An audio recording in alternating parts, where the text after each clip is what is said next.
जय माता की मित्रों। गोचर के ग्रहों की बातें चल रही है। हम लोग उसी पे बातें कर रहे हैं अभी फ़िलहाल। पिछले वीडियो में मैंने सूर्य के बारे में बताया था कि कौन से भाव में बैठने से सूर्य का क्या फल आपको मिल सकता है। तो गोचर का जब भी फल आपको देखना हो तो आप चंद्र कुंडली से देखें। और आज बात करते हैं चंद्र गोचरवश चंद्र कुंडली से कौन से भावों में क्या फल दे सकता है। अगर पहले भाव से गोचर करेगा चंद्रमा तो भाग्योदय, मतलब अचानक से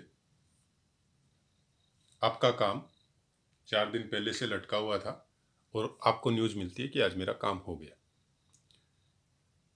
मन स्ट्रांग होगा, दिमाग कूल रहेगा। ये सब चीज़ें जब चंद्रमा पहले भाव से गोचर करेगा। चंद्रमा बोलते हैं ना हम लोग अपना लोक भाषा में, जनरली हम लोग अपनी भाषा में बोलते हैं भैया अपना चंद्रमा देख के चलो। तो वैसा ही कुछ चंद्रमा के साथ होता है, क्योंकि 2-2.5 दिन के आसपास एक राशि पे रहता है। उसके बाद में सबसे जल्दी यही चेंज होता है। फिर दूसरे भाव में जब चंद्रमा गोचर करेगा तो कुछ धन हानि, अननेसेसरी कुछ खर्चा आपको करवा सकता है चंद्रमा जब दूसरे भाव में गोचर करेगा। तीसरे भाव में जब गोचर करेगा तो आपको जय मिलेगा सब कामों में। चाहे कोई भी काम करो आप उसमें सक्सेस होगे। और चौथे भाव में जब गोचर करेगा तो भय आएगा। मतलब अचानक बैठे बैठे कोई भी काम में आप जा रहे हैं या किसी से कोई बात कर रहे हैं या अकेला बैठे हुए हैं तो उस समय आपको एक अजीब सा भय आ गया, ये काम करूंगा तो क्या, मतलब मानसिक स्थिति मन में कुछ थोड़ा भय का। वो चौथे भाव में जब चंद्रमा गोचर करेगा तो 1-1.5 दिन के बाद में जैसे ही चंद्रमा का थोड़ा अंश बढ़ेगा तो वैसा कुछ 5-7 घंटे के लिए आपके दिमाग में हो सकता है और आपको पता भी नहीं चले। कारण कि हो सकता है उस पीरियड में आपका नाइट हो और आप सोए हुए हो, तो ऐसा कुछ होता है। पांचवें भाव में जब गोचर करेगा दुख कोई चीज का हो सकता है आपको उस समय।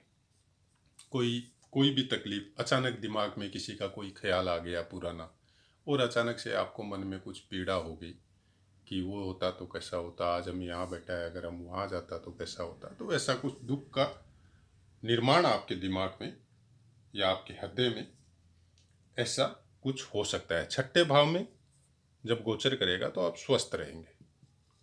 मतलब से आपके कोई 4-5 दिन से सर्दी जुकाम बुखार वायरल फीवर या कुछ मौसमी बीमारी आपको चल रही है, जैसे ही आपका छठे भाव में चंद्रमा का गोचर आया तो आपको लगेगा कि हम ठीक हो रहे हैं। और आप जब तक चंद्रमा निकलेगा तब तक आप स्वस्थ होने का चांसेस हो जाएगा आपका। सातवें भाव में गोचर करेगा तो आपको सुख प्रदान करेगा, परिवार से, फैमिली से, वाइफ से। मतलब एक अजीब सा सुख का वातावरण आपके परिवार में, आपके घर में वो रहेगा। आठवें भाव से जब गोचर करेगा तो कुछ अनिष्ट की आशंका आपको हो सकती है चंद्रमा जब आठवें भाव में गोचर करेगा उस समय। नौवें भाव में जब गोचर करेगा तो कुछ रोग हो सकता है आपको। अचानक से कोई, जैसे सुबह उठे पता चला सर्दी लग गई या कोई बुखार आ गई या कहीं पे कोई प्रॉब्लम हो गई, से पैर दर्द कर रहा है, बदन दर्द कर रहा है, तो ऐसा कुछ स्लाइट, क्योंकि चंद्रमा ज़्यादा टाइम रहता नहीं है एक राशि पे। तो नौवें भाव में जब गोचर करता है तो शरीर थोड़ा लेजी या अस्वस्थ टाइप का कुछ ऐसा आपके साथ हो सकता है। 10वें भाव में जब गोचर करेगा तो आपको सिद्धि, मतलब कोई काम इतना दिन से कर रहे हैं और सफल नहीं हो रहे हैं और आपको उसका कोई सम्मान नहीं मिल रहा है या आपको उसका कोई प्रतिफल आपको मिला नहीं है, जैसे ही चंद्रमा 10वें भाव में आएगा तो आपको उसका अचानक से फल भी मिल जाएगा, सिद्धि भी हो जाएगी। और 1-2 दिन तक आपका दिमाग का, शरीर का वातावरण भी, सब चीज़ जहाँ भी जाएंगे आपका काम भी बन सकता है। आपको पॉजिटिव आंसर मिलेगा हर जगह से। 11वें भाव में जब गोचर करेगा तो ऑटोमेटिक मन प्रसन्नता से भरा हुआ रहेगा आपका। आपके चेहरे पे भी हंसी रहेगी, आप किसी से मिलेंगे तो भी एकदम निष्फिक्र जैसे बातें करते हैं, कोई टेंशन नहीं है, कोई और नहीं है, उस टाइप का आपका हृदय रहेगा, मन में प्रसन्नता रहेगी। और 12वें भाव में जब गोचर करेगा तो आपको कुछ अननेसेसरी खर्चा आपके पॉकेट से हो सकता है। जैसे परिवार में है, बच्चा ने कुछ बोल दिया, ये लाना है, वो लाना है, या घर में कोई मेहमान आ गए उस समय, तो वैसा कुछ चंद्रमा जब 12वें भाव में 1-2 दिन के करीब रहेगा तो वैसा कुछ कोई दिन आपके साथ अननेसेसरी कुछ खर्चा करवा दी, तो वैसा कुछ हो सकता है। चंद्रमा का हम लोगों ने गोचर का, प्रत्येक भावों का गोचर का हम लोगों ने अध्ययन कर लिया। आशा है आपको समझ में आया होगा। मेरा एक ही कहना है, जब पढ़े सुने,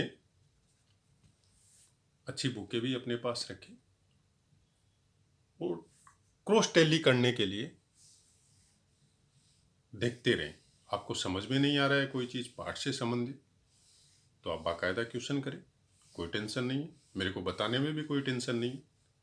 और अगर कहीं गलत हूँ और आपको लग रहा है कि मैंने कहीं पे कुछ गलत बताया है, तो वो भी बताइए, क्योंकि मेरे को भी पता चले ना, मैं भी एक इंसान हूँ, गलती मेरे से भी हो सकती है, तो मैं उसको करेक्ट करूँ फिर। ठीक है मित्रों, जय माता की।